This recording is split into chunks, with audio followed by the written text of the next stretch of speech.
So, the fourth volume of the Library of Wisdom and Compassion has just come out, and it is called Following in the Buddha's Footsteps.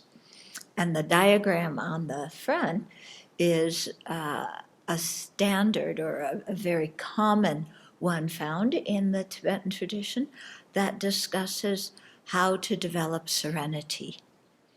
Yeah, so there's a path to do it, and you're following in the Buddha's footsteps to do that. So the book, this first video, I'll talk about how it was written, and the second one, do some reading from it. So this book follows from volume 3, which talked about the Four Truths. And of course, in the Four Truths, the last two, true cessations and true paths, are the Dharma jewel, the Dharma refuge. Yeah. And when the more you understand the Four Truths, then the more earnest is your refuge in the Buddha Dharma Sangha, because you realize that that's really your protection from samsaric suffering and the path to liberation. So, since volume 3 was about the Four Truths, volume 4 starts off about refuge. Okay? In the standard Lamrim, refuge, it comes much earlier, and it's given in a much more general way. Here, we're already on the 4th volume, so it's given, the description is in much more depth. And since His Holiness really emphasized that in this series, he wants the teachings from the philosophical texts, the classical Indian literature about the Dharma, a lot of that included in this, in our series. So the section on refuge has a lot from Gyu Lama, which is the English translation, the Sublime Continuum. And so it talks a lot about the Buddha, Dharma, and Sangha jewel, as well as about Buddha nature. And Buddha nature was explained in volume 3. Okay, so then you talk about refuge, true paths, true cessations. What are true paths? They're the 3 higher trainings, and within the 3 higher trainings, you have the Eightfold Noble Path. Okay, so all of that is found in this book too. So in other words, if we're going to talk about refuge, and especially the true path as a refuge, then we've got to describe the 3 higher trainings. Okay, so then the rest of the book, there's several chapters about the higher training in ethical conduct, then quite a few chapters about the higher training in concentration, and also many chapters about the higher training in wisdom. Yeah, and so these, the 3 higher trainings, they are, it has the Sanskrit traditions description as well as the Pali tradition description, because these practices are really shared in common. And so in some places, there's different ways of doing them or different explanations. So that's explained in here. But what you get is a really full view of what the Buddha taught from both the viewpoint of the Pali and the Sanskrit tradition. Because His Holiness was quite clear that this series was not to be a typical Lamrim, and he wanted material from the other Buddhist traditions to come in, because he thinks that his students now should be 21st century Buddhists, which means that we understand all of, something about the other Buddhist traditions. We aren't just in our own little bubble. Okay, so under refuge, we talk about the trustworthy spiritual guidance and the qualities of the Buddha Dharma Sangha from Uttara Tantra, Gyu Lama. So And then we also talk about the Buddha as a reliable guide from Brahmavartika by Dharmakirti, causal and resultant refuges, okay? And then how to formally take refuge, how to deepen our refuge, how to maintain our refuge. And so discussion of the precepts, or the guidelines, I should say, of taking refuge. Then we go into the higher training in ethical conduct. So he talks about the importance of ethical conduct. Now in traditional societies, it's like, well, duh, everybody knows that. But in our world today, it's like ethical conduct is out the window in many situations. And so His Holiness really talks about the importance of having ethical standards, not only for our own peace of mind, but also to live peacefully with other people. So that ethical conduct is not do's and don'ts and you're not supposed to, and somebody else made up the rules that you have to follow. It's not that. It's a natural expression of a mind going towards awakening. Okay? He talks also about the Pratimoksha ethical code. So that has different branches, some for lay people, some for monastics, the Vinaya schools, and then he has special sections on some touchy subjects, of the 5 lay precepts. What are the 2 that are most difficult for people? The 3rd and the 5th, okay? So there's a whole section here about intoxicants, and there's a section about celibacy. Now, of course, celibacy isn't part of the 5 lay precepts for lay people, but it's a topic that comes up, and people wonder, why is celibacy taught in Buddhism? Yeah. So he explains that. He also talks a little bit about the Tantric and Bodhisattva ethical codes. The Bodhisattva ethical codes come more in the next volume, volume 5. Okay? There we get into the details about it. Then he has a chapter on the Sangha, the monastic community. Okay, the value of the monastic community, again, something that I think is important to explain in our day and age, where people often just look and say, oh, this is a patriarchal system, and all these people are escaping from the world by not having families. So where people don't understand what the purpose of a monastic community is, and how a monastic community in many ways acts as the conscience of society and as an example to society of living a simple lifestyle, which again, very important in our day and age. He also talks about challenges for Western monastics and full ordination for women. Yeah, so, and then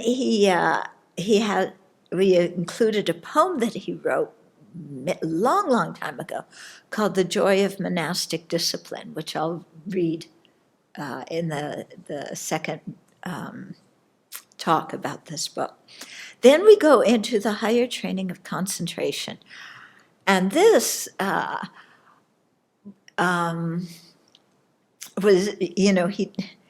was a really interesting section, okay? The higher training of ethical conduct was not too difficult, and I've heard His Holiness speak about these things a lot, especially about Westerners and celibacy and the role of the monastic community and women in Buddhism and all. So that part wasn't too difficult. When we get to the higher training in concentration, there's a lot of teachings, in the Sanskrit tradition that that are shared in common in the Chinese Buddhism and Tibetan Buddhism, teachings written by Maitreya. So all of that is in about how to generate serenity or shamatha. And then and also about the how concentration is developed in the Pali tradition, which again is really interesting. This is what's practiced in Southeast Asia and South Asia. And there's many similarities with the Sanskrit tradition, but also some differences. And it can be really helpful to learn from the other traditions' way of generating serenity, because it just points out more things that help us in our own practice. Yeah, so it complements our practice very well. But last summer, I went for another set of interviews with His Holiness. And a lot of it was to talk about these meditative absorptions in the context of bodhisattvas. There's a lot of literature about how they are practiced in common with Buddhists and non-Buddhists to develop serenity. There's a lot of discussion about how the different levels of meditative absorption are practiced with respect to the four approachers and abiders in the fundamental vehicles, so the stream enter, once returner, non-returner, and arhats. But there's not a lot written on what the bodhisattvas do once they attain serenity, and what is their meditation object as they increase the depth of their concentration. So this was an interesting thing. It was the first question I asked in the set of interviews. And His Holiness said, I don't know, go talk to the experts. And then he sent me to talk to some of the geshis from IBD, the Institute of Buddhist Dialectics. So we spent a few afternoons talking with them as they debated and debated and debated. But His Holiness did say, which was very interesting, he gave his own thought on the matter, which did not quite agree 100% with what the geshis came up with. Okay, and he felt very strongly that the bodhisattvas really use emptiness as their object of meditation to gain the dhyanas or jhanas.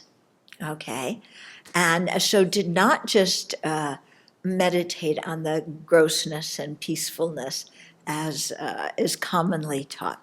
So that was a really interesting set of interviews, watching the Tibetans debate among themselves about what's going on. And then, His Holiness's take. And Samdang Rinpoche was there at the interviews, and he gave his take on the whole thing. So it was really quite interesting. And then goes into a lot of depth here, the 8 liberations, the 9 serial absorptions, the super knowledges. Yeah, these are often called clairvoyant powers, but that's not the right English word.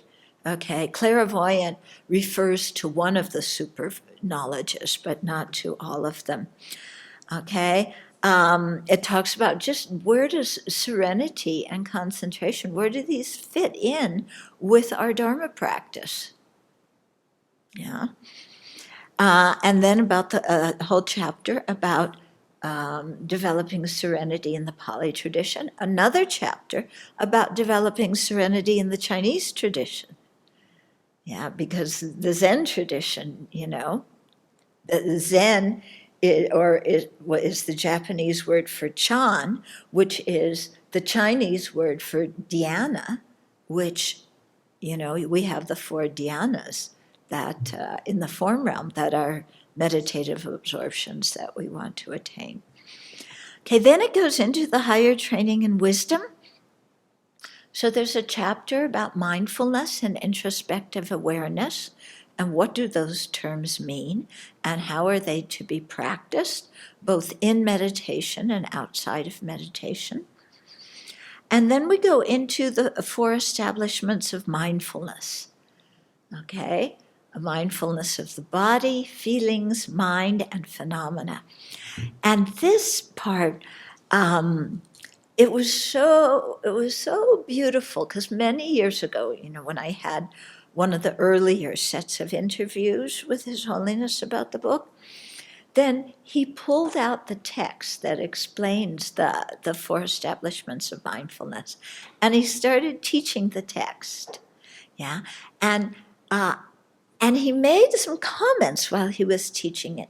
One was that because this explanation is found a lot in the sutras that are shared with the Pali tradition, and he said how much he liked those sutras of the fundamental vehicle, because they tell the story of how Buddha taught his disciples at the time of the Buddha's life. And he said, you really get the feeling of the Buddha as a human being who lived on this earth, who dealt with different people who had different ways of thinking and different belief systems. And how much he appreciated, getting that sense of Buddha as a human being. And then he also commented that the 4 establishments of mindfulness are very important, and he's a bit sad that not so many people in the Tibetan tradition practice them. Yeah. And I really agree with him, because what I've seen is, at least among the Westerners, many people get into Vajrayana very quickly, where you're visualizing yourself as a deity, but we aren't in touch with our own body, feelings, mind, and phenomena as we are right now, and already we're imagining ourselves as having a different body and different feelings and a different mental state, and so on. Okay? And so I too think it's very helpful to do the 4 establishments of mindfulness before going into Tantra, because it really makes it doing that really accentuates some of the special qualities of Tantra, because you're meditating on the body in both systems, but the way you're doing the meditation is a bit different. Okay? So, quite interesting. From the 4 establishments of mindfulness, then we go into the 37 harmonies with awakening. Yeah. And talk about the 4 supreme strivings, the 4 bases of spiritual power, the 5 faculties, the 5 powers, the 7 enlightenment factors, and the 8-fold path. Yeah, so all of that is explained in this book, which is why the volume is quite thick. Yeah. But that's what you'll find. So it's really, I think, a treasure house of lots of material, not only to study and understand, but lots of material in here to practice. Yeah. It's the practice of ethical conduct and concentration and wisdom, done under the mind that has refuge in the Buddha, Dharma, Sangha. So that's what the whole thing's all about. So it's right there. And then next volume, we get into the Bodhisattva practice. Okay, the specific Bodhisattva practice. This explains a lot of the Bodhisattva practice too. Okay.